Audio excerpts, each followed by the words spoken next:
Hey everyone, my name is Curtis Williams. I'm a PGY3 at Lake Cumberland Regional Hospital. My case presentation today is titled Myxed Up.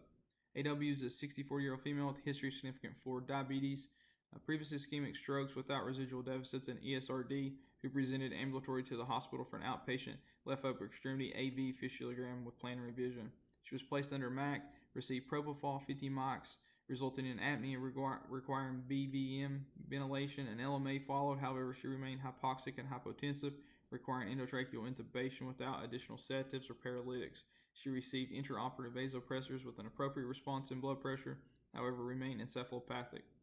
History is significant for ESRD. She dialyzes 3 times a week, non-insulin dependent diabetes, hypothyroidism, previous MI, previous stroke without residual deficits. She's a retired librarian without a history of tobacco, alcohol, or illicit drug use. Physical exam, her pupils are round, equal, socially reactive to light. Her tongue appeared thick, large.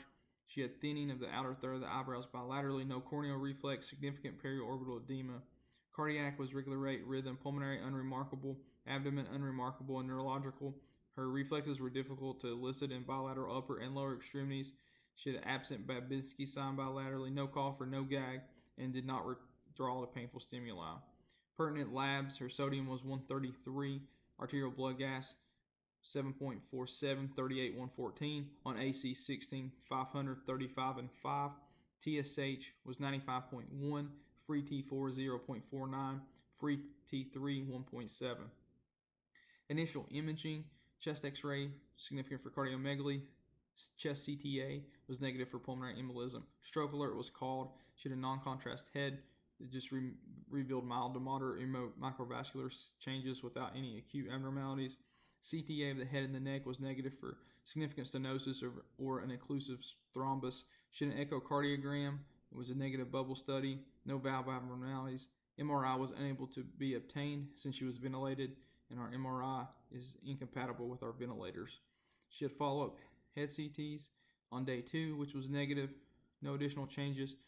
Follow-up head CT on day 4. She had some mild sulci effacement in the parietal occipital regions with cerebral edema.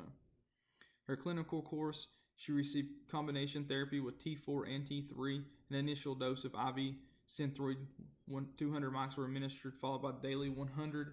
She received hydrocortisone 100 milligrams Q8 until coexisting adrenal insufficiency was ruled out. Her free T4, T3 was monitored every 48 hours to confirm therapy to guard against supertherapeutic T3 levels. The patient received timely recognition of mixed edema coma and aggressive treatment with appropriate response and thyroid levels. Endocrinology and neurology were both consulted and agreed with the diagnosis and treatment plan.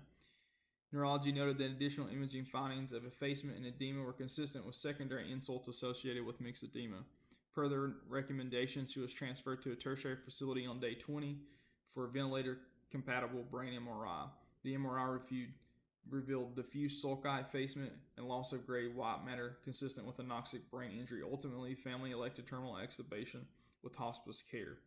Mixed edema coma is relatively rare, with the prevalence of less than 4% in the United States. In patients with long-standing uncontrolled hypothyroidism, the presence of stressors such as surgical stress, sedatives, can lead to mixed edema state, triggering secondary insults such as hypoxia and hypotension.